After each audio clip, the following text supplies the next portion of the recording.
This.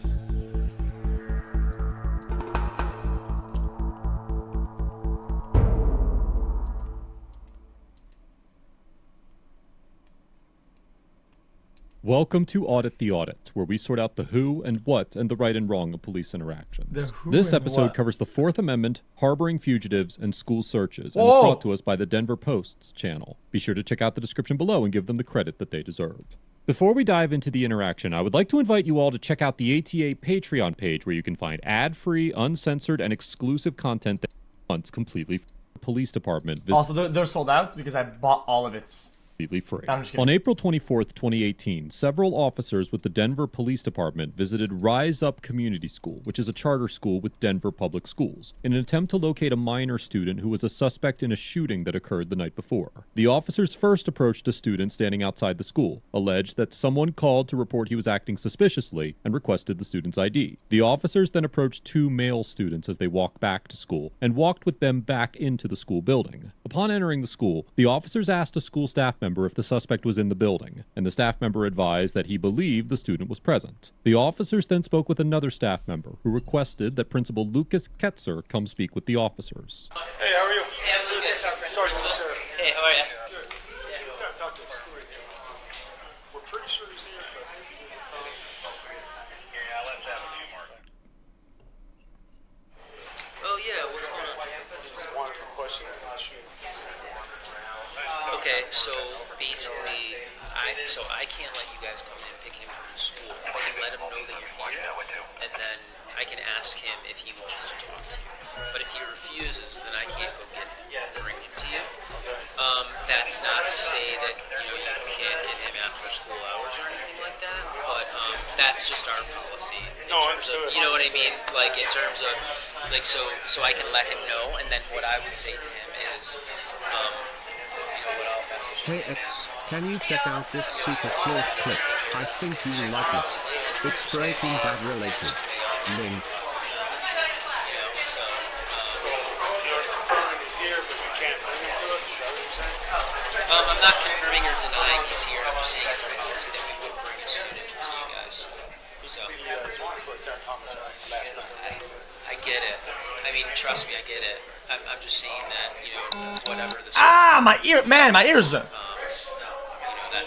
always the way that we live. Principal Ketzer explains the school's policies regarding police interrogations to the officers, and that school staff members will not deliver students to the police for interrogation against their will. In an interview following the incident, Denver Public Schools spokesperson Alex Renteria told a reporter for the Denver Post that while the police are allowed to enter a classroom without a search warrant, they need approval from a district or school staff member to enter a school unless there's a safety threat. The U.S. Supreme Court found in the 1985 case of New Jersey versus TLO that even though the Fourth Amendment protection against unreasonable searches does We didn't watch this. Stop fucking reading the chat and everybody's saying, we've seen this to get attention. Stop. Just stop. apply in a school setting. The Look. I'll show you. See this? Bang, bang, permit. I couldn't give a fuck. reasonableness of a search must be determined in light of the diminished expectation of privacy a student has at school. While the TLO decision concludes that school officials only need a reasonable suspicion of a violation of a school rule or law to conduct a search, the law is murkier when police officers are involved rather than school fucking annoying. administrators. In the 2005 case of Jones versus Hunt, the Court of Appeals for the Federal 10th Circuit, which includes Colorado, refused to apply the TLO reasonableness standard to a seizure by a deputy sheriff on school grounds. The court concluded that, quote, because the case before us does not involve efforts by school administrators to preserve order on school property, it does not implicate the policy concerns addressed in TLO, and therefore does not merit application of the TLO standard. That's However, crazy. as the court declined to determine which Fourth Amendment standard should apply in the scenario, it is unclear what standard would be applied to a police officer conducting a search or seizure on school grounds. Code JIH of the Denver Public Schools policy on student interviews, interrogations, searches, and arrests states that, quote, upon request by law enforcement to interview a student witness or interrogate a student suspect, school officials shall notify the student's parent/guardian, and that, if the student is under 18, the student's parent or guardian must be present during the law enforcement interrogation or interview, unless the parent waives their right or other exceptions apply. The policy also requires school officials to release students to law enforcement officers if they have been arrested, but does not require that students be released for interrogation, and Principal Ketzer adheres to this policy while interacting with the officers. Oh, damn. You knew his shit. Yeah, so I'm not going to talk about my kids. I'm not going to Okay. talk about the policy. So if he shot at your kids, though, do you have the same policy? So I'm just going to say that that's our policy. So you guys, you know what I mean? Yeah, I mean, I'll see. I don't even know if he's in the building, to be honest with you. Well, that other teacher pretty much implied that he's here. So I don't know if he's here. So I can go with you if you want, but it's no, up to that's you. okay. 3 head. Yeah, I mean, he's not here. He's not. So, yeah, I get the position you guys are in. He's not in the building.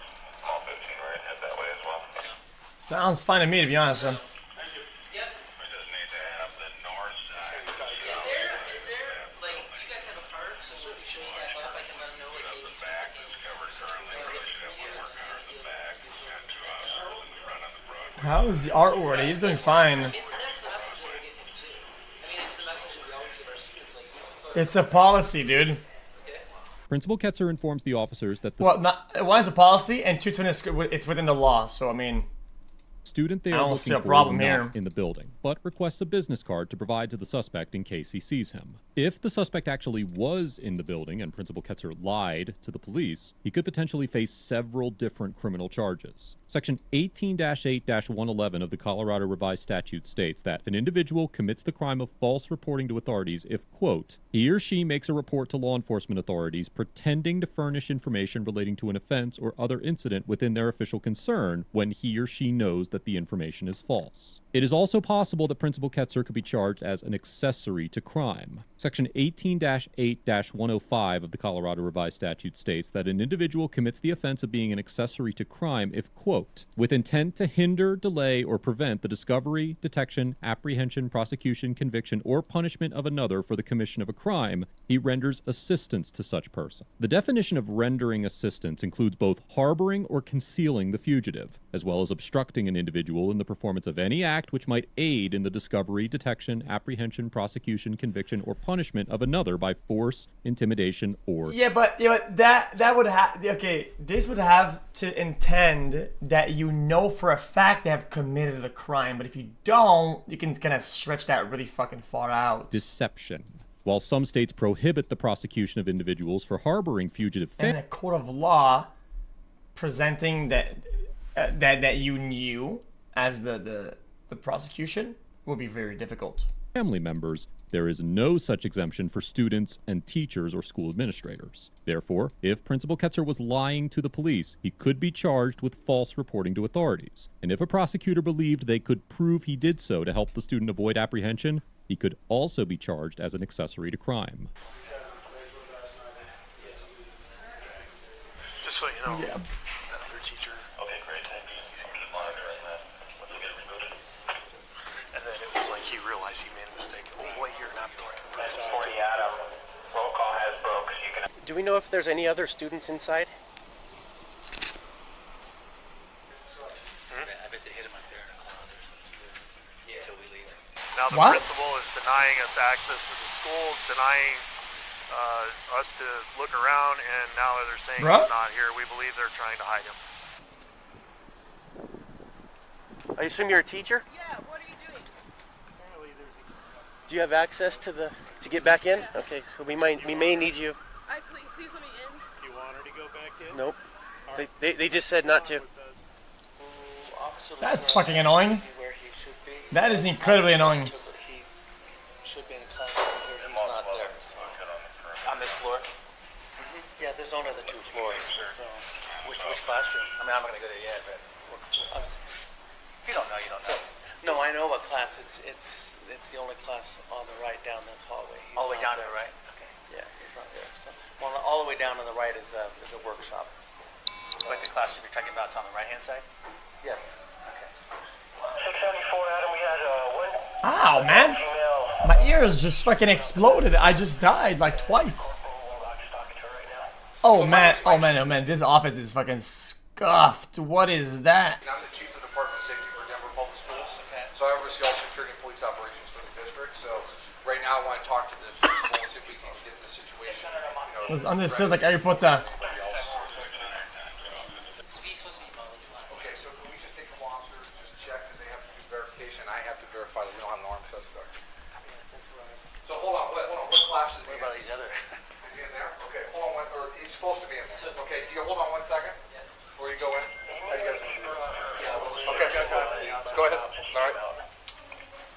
After arriving at the school, District Employee Chief Michael Eaton of the Denver Public Schools Department of Safety authorized the officers to search the classroom where the suspect should have been at the time. According to the Denver Public Schools District website, as the leader of the district-wide Department of Safety, Chief Eaton oversees 140 team members, including investigators, armed patrol officers, dispatchers, emergency management professionals, and campus safety officers. The Department of Safety is also responsible for training district staff in emergency management and offering guidance to school administrators to, quote, enhance school safety in a wide variety of situations. While the school district's organizational structure is not publicly available, and the interplay between Chief Eaton's jurisdiction and Principal Ketzer's authority is unclear, it does appear that the Department of Safety, under Chief Eaton's supervision, has the authority to make safety decisions for the school. In her interview with the Denver... Now that I think about it, I kind of wish they vocalized that it was like for a fucking shooting or some shit.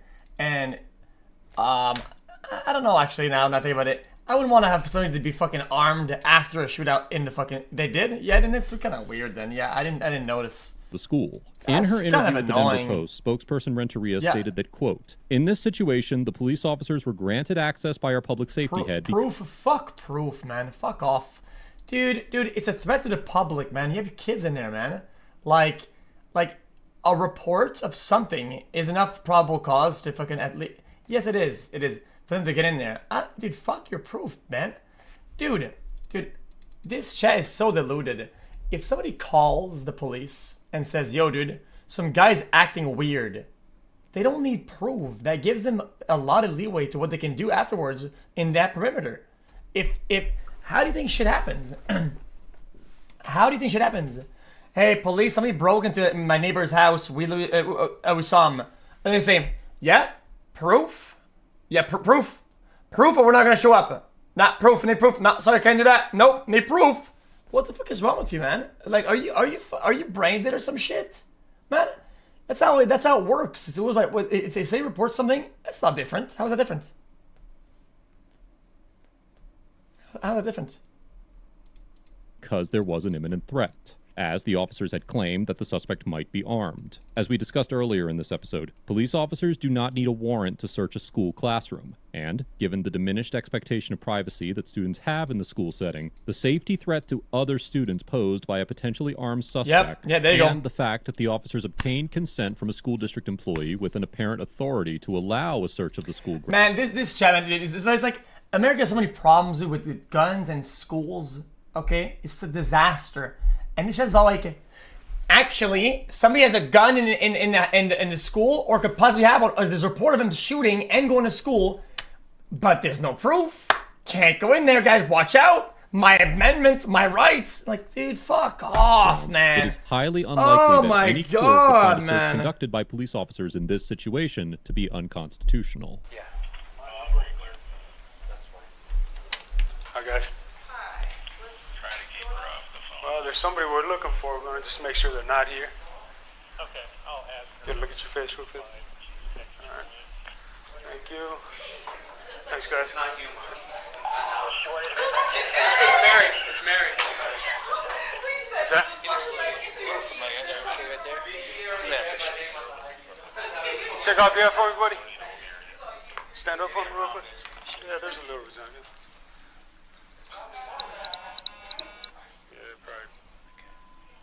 This guy has earrings, doesn't he? Yeah, it's him. Thanks, buddy. Thank you, all right?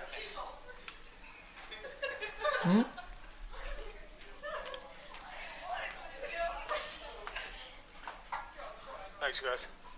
Well, the first teacher that I talked to that said he was here implied that he said that's because everybody was like, thank you. Good job, audio guy.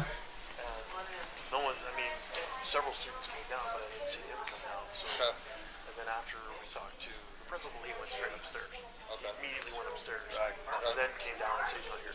Okay. So it never had anything to do with the classroom back there. Okay. So I just, for what it's upstairs. You guys want to check upstairs? We would like to. Okay. Yeah, just to cover that base. When the student was not found in the classroom that the officers initially searched, the officers searched the entire school, including the classrooms, supply closets, and even the roof. Despite the officers' belief that the school was hiding the suspect, the officers were unable to locate him anywhere in the school. Following the incident, both the Denver Police Department and Denver Public Schools conducted internal reviews of their employees' actions during the encounter, and both investigations found that no wrongdoing occurred, with the exception of one officer who received a minor reprimand for using insulting language about the teachers in a conversation with another officer. It is unclear whether the officers ever apprehended the suspect they were searching for, or if any parties involved will be taking legal action.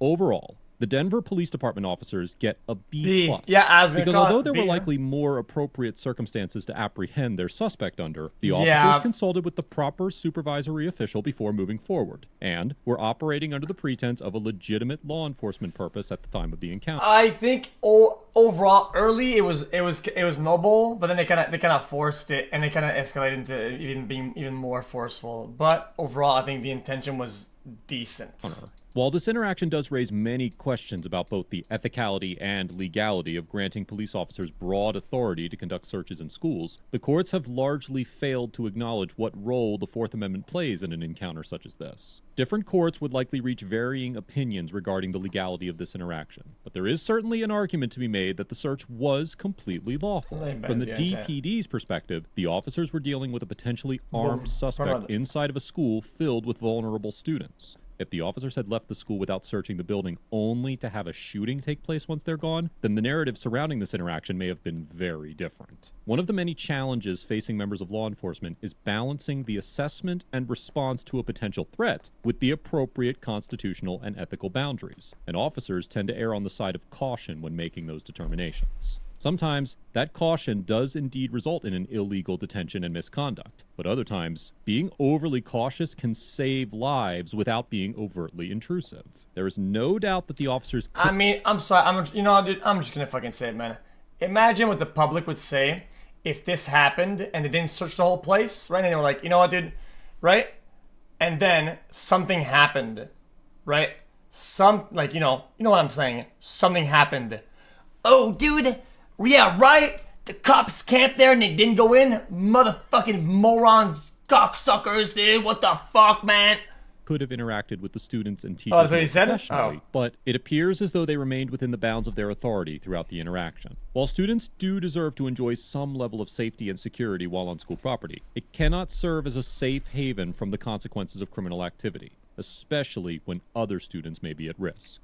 Principal Ketzer gets an A for respecting his students' rights and privacy, rigidly adhering to the school's policy of not surrendering students to the police, and for peacefully complying with the search once it had been authorized by Chief Eaton. Principal Ketzer did everything that was within his power to ensure that the policies of his school were respected, and that his student was treated fairly and appropriately. But once Chief Eaton arrived on the scene, the principal had no choice but to comply with the search. Regardless of whether or not the student that was being searched for was actually in the building, Principal Ketzer's actions would have been appropriate and warranted. Just as officers are tasked with balancing the constitutional liberties of citizens with their duty to investigate crime, so too are teachers and school administrators tasked with ensuring that their policies are followed and their students are handled accordingly. I commend Principal Ketzer for having the courage to enforce the school's policy and the awareness to understand when to comply with the search.